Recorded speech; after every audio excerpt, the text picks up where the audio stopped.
बदलत असलेल्या ठाणे शहराचा विकास छायाचित्रातून मांडावा, उपमुख्यमंत्री एकनाथ शिंदे यांचं प्रतिपादन. छायाचित्र हे केवळ एखाद्या क्षणाचं चित्रण नसून त्या एका छायाचित्रातून हजारो शब्द व्यक्त होत असतात. एखादं चित्र पाहिल्यानंतर त्या घटनेची किंवा प्रसंगाची अनुभूती नागरिकांना येते. तसंच छायाचित्रांच्या माध्यमातून जुन्या आठवणींना उजाळा देखील दिला जातो.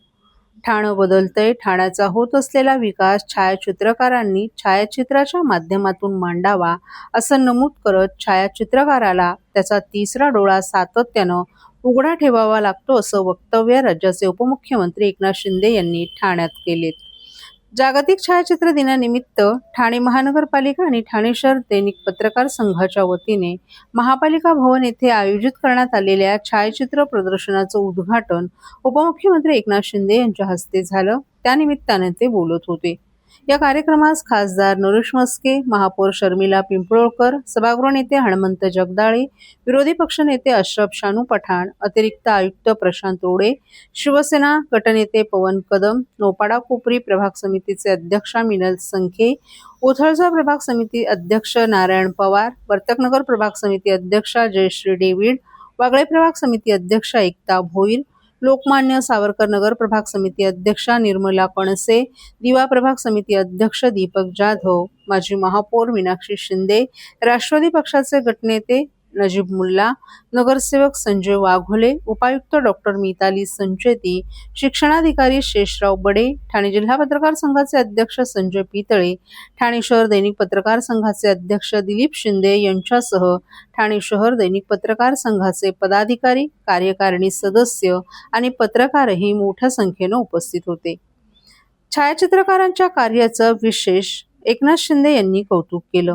आनंदाचा क्षण असो, दुःखाचा प्रसंग असो किंवा एखादी संकटाची परिस्थिती असो, फोटोग्राफर आपल्या जीवाची पर्वा न करता घटनास्थळी पोहोचून ते क्षण आपल्या कॅमेऱ्यात टिपत असतो. कोविडच्या कठीण काळातही पत्रकार आणि छायाचित्रकारांनी जीव धोक्यात घालून समाजापर्यंत महत्त्वाची माहिती पोहोचवण्याचं काम करत असल्याचंही त्यांनी नमूद केलं. फोटोग्राफर हा शब्दांच्या पलीकडे जाऊन व्यक्त होत असतो. एका छायाचित्रातून संपूर्ण घटना किंवा परिस्थिती प्रभावीपणे मांडली जाऊ शकते. मात्र यासाठी केवळ कॅमेरा हातात असणं पुरेसं नसून योग्य क्षण टिपण्याचं कौशल्य, प्रसंगाचं भान आणि बुद्धीचा योग्य वापर आवश्यक असतो. काही क्षण पुन्हा कधीच परत येत नाहीत. त्यामुळे योग्य वेळी योग्य क्षण टिपणारा व्यक्तीच खऱ्या अर्थानं उत्कृष्ट फोटोग्राफर ठरतो, असंही शिंदे यांनी सांगितलं. एखादे उत्तम छायाचित्र काढण्यासाठी त्यामागे असलेलं निरीक्षण, संयम आणि योग्य टायमिंग अत्यंत महत्त्वाचं असतं, असंही त्यांनी स्पष्ट केलं. पत्रकार भगिनींनीही उल्लेखनीय छायाचित्रण केलं असल्याचंही त्यांनी नमूद केलं. छायाचित्रांमध्ये प्रचंड ताकद असते. फोटोग्राफर हा खऱ्या अर्थानं जागरूक नागरिक असतो. अनेक वेळा एखाद्या प्रसंगाचं छायाचित्र टिपताना फोटोग्राफरला संबंधित व्यक्तींच्या रोषालाही सामोरं जावं लागतं.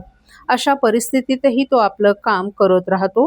त्यामुळे समाजानं फोटोग्राफरच्या कामाकडे समजून घेण्याच्या दृष्टीनं पाहिलं पाहिजे, असंही उपमुख्यमंत्री शिंदे यांनी नमूद केलं. ठाणे शहराचा झपाट्यानं विकास होत असून शहराचे जुने आणि नवे रूप छायाचित्रांच्या माध्यमातून नागरिकांसमोर आणण्याची गरज आहे.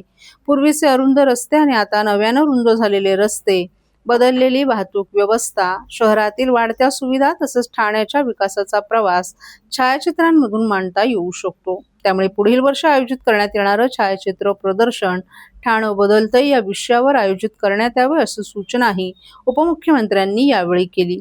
जुन्या ठाण्यापासून आधुनिक आणि विकसित ठाण्यापर्यंतचा प्रवास छायाचित्रांच्या माध्यमातून नागरिकांसमोर आणल्यास तो एक ऐतिहासिक दस्तावेज ठरेल, असंही त्यांनी सांगितलं.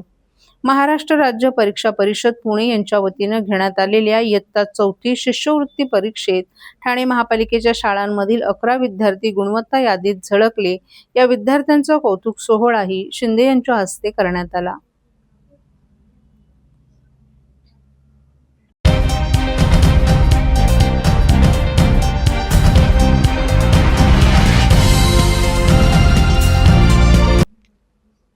मराठी ही सक्तीची नव्हे तर भक्तीची भाषा असून अमराठी बांधवांनी स्वेच्छेने मराठी स्वीकारणं ही महाराष्ट्राच्या सांस्कृतिक एकात्मतेची ताकद असल्याचं प्रतिपादन उपमुख्यमंत्री एकनाथ शिंदे यांनी केले. महाराष्ट्र शासनाचा परिवहन विभाग, राज्य मराठी विकास संस्था, मुंबई मराठी साहित्य संघ आणि कोकण मराठी साहित्य परिषद यांच्या संयुक्त विद्यमाने आयोजित हिंदू हृदय सम्राट बाळासाहेब ठाकरे मराठी भाषा पाठ्यक्रम अभियान सांगता समारंभात ते बोलत होते.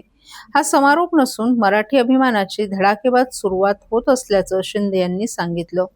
महाराष्ट्र माझा, मराठी माझी संवाद भाषा हा महाराष्ट्राचा जयघोष असून मराठीची भक्ती महाराष्ट्राला जोडणारी शक्ती आहे. 105 दिवस चाललेल्या या अभियानातून 1.25 लाख रिक्षा टॅक्सी चालकांनी मराठी शिकून परीक्षा उत्तीर्ण केली आहे. या सर्वांना प्रमाणपत्र देण्यात आलीत.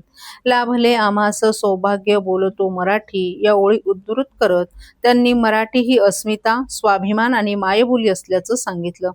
परिवहन मंत्री प्रताप सरनाईक यांनी कायद्याचा बडगा न दाखवता प्रेमानं भाषा शिकवण्याचा मार्ग स्वीकारल्याचं कौतुक करत कायद्यानं नाही प्रेमानं भाषा शिकते असंही शिंदे यांनी सांगितलं.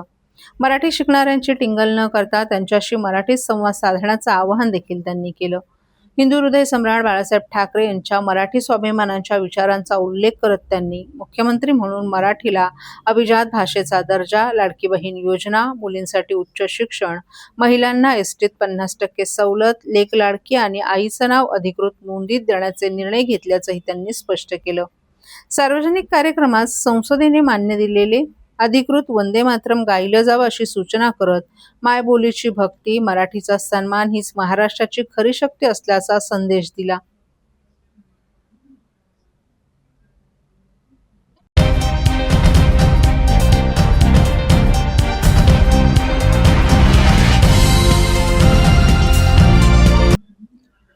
नव्या शहर विकास आराखड्यावरील चर्चेला महापौरांचा नकार, भाजप संतप्त. ठाणे महापालिकेनं नव्यानं तयार केलेल्या शहर विकास आराखडा आणि DPR ची माहिती सर्वसाधारण सभेसमोर सादर करून चर्चा केल्यानंतरच अंतिम आराखडा मंजूर करण्याची भाजपची मागणी महापौर शर्मिला पिंपळकर यांनी फेटाळली. या प्रकारावर भाजपचे ज्येष्ठ नगरसेवक भरत चव्हाण यांनी तीव्र नाराजी व्यक्त केली. लोकप्रतिनिधी नसताना प्रशासकीय राजवटीत काही अधिकाऱ्यांनी वातानुकूलित कक्षात बसून आराखडा तयार केला असून ठाण्यातील नव्या पिढीच्या भविष्याबरोबर खेळ केला जात असल्याचा त्यांनी आरोप केला. राज्य सरकारकडून विकास आराखडा आणि DPR परत मागवावा अशी मागणी करणारं पत्र भाजपच्या नगरसेवकांनी 4 ऑगस्ट रोजी महापौर शर्मिला पिंपळकर यांना दिलं होतं. महापालिकेच्या नियमानुसार ठराव दाखल करण्याची विनंती करण्यात आली होती.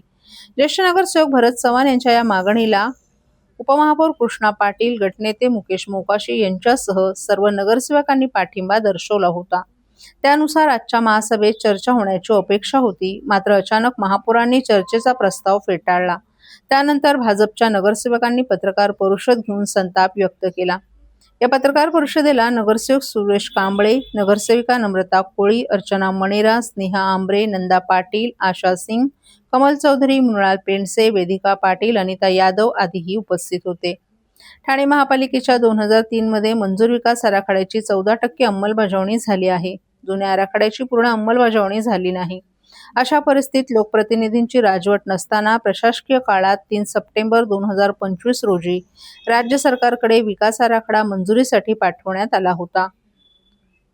या आराखड्याला हजारो नागरिकांनी आक्षेप घेतला होता. मात्र त्यानंतरही तो राज्य सरकारकडे पाठवण्यात आला असा आरोप ज्येष्ठ नगरसेवक भरत चव्हाण यांनी केला. नव्या आराखड्यात उद्यानं, शाळा, मैदाने आणि नागरिकांना आवश्यक मूलभूत सुविधांचा समावेश करण्याची आवश्यकता असून शहराचा विस्तार होत असतानाच महावितरण कंपनीच्या ट्रान्सफॉर्मरसाठी जागा नाही, पार्किंगसाठी जागा उपलब्ध नाही. 900 हेक्टर वनजमीन निवासी करण्यात आली आहे. त्यामुळे पाणी, वीज, मलनिस्सारण सुविधांवर ताण पडणार आहे. अशा परिस्थितीत नव्या आराखड्यात आरक्षण केलं आहे का असा सवाल भरत चव्हाण यांनी केला. प्रशासनानं पाठवलेल्या विकास आराखडा आणि CDP बाबत नागरिकांना माहिती नाही. त्यामुळे हा प्रश्न ठाण्याच्या भविष्यासंदर्भात आहे असं सांगत नगरसेवक भरत चव्हाण यांनी आराखडा परत मागवून चर्चा करण्याची मागणी केली. मात्र हा विषय चर्चेसाठी नसल्याचं सांगत महापौर शर्मिला पिंपळकर यांनी चर्चेचा प्रस्ताव फेटाळला.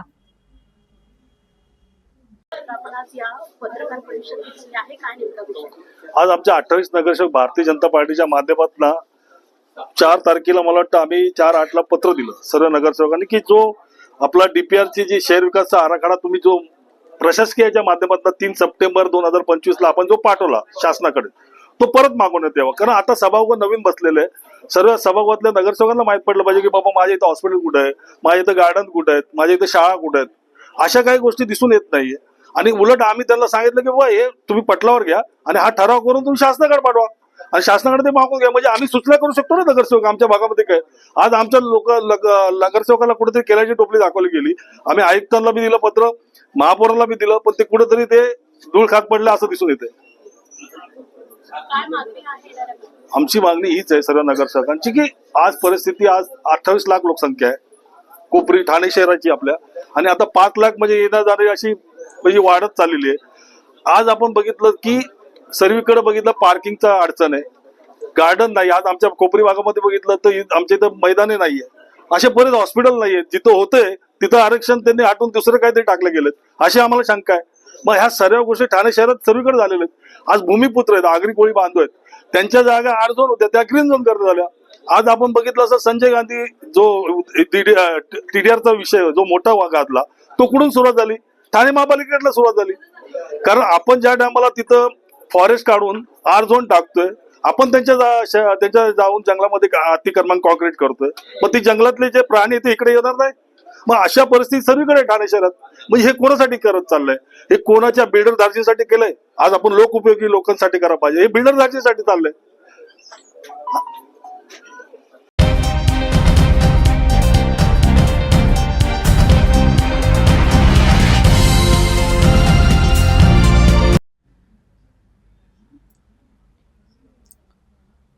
ठाणेकरांवर आता दुहेरी करवाढीचा बोजा पडणार आहे. काल झालेल्या महासभेत मालमत्ता करात 12% वाढीसह बिगर निवासी मालमत्ता करात 20% विकास प्रस्तावांतर्गत विकसित झालेल्या अधिकृत मालमत्तांच्या हस्तांतरणासाठी स्टॅम्प ड्युटी निश्चित करताना शासनानं ग्राह्य धरलेल्या बाजार मूल्यांच्या 0.5% हस्तांतरण शुल्क आकारण्याचा प्रस्ताव देखील मंजूर झालाय.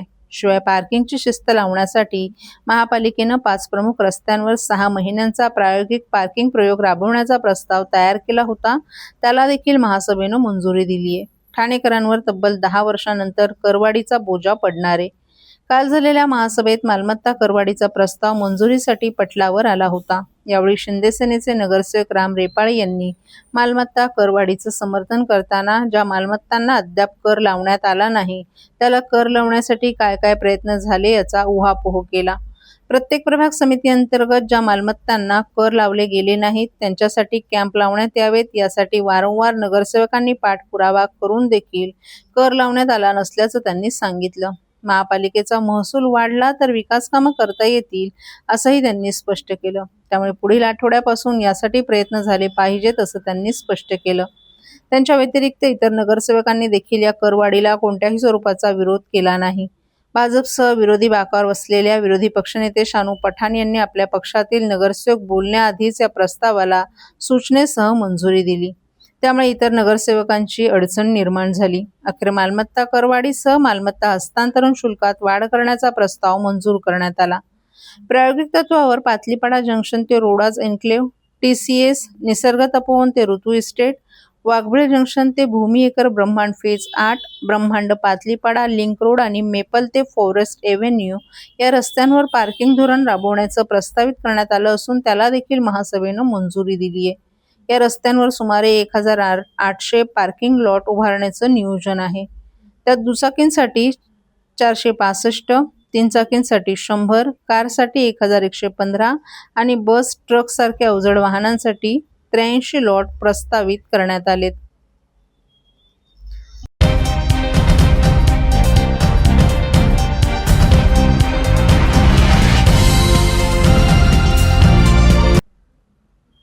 ठाणे जिल्ह्यातील नागरिकांना आणि मतदारांना व्हॉट्सअप तसंच इतर मेसेजिंग माध्यमांवर निवडणूक आयोगाच्या नावाने बनावट मेसेज पाठवले जात असल्याचा प्रकार समोर आलाय.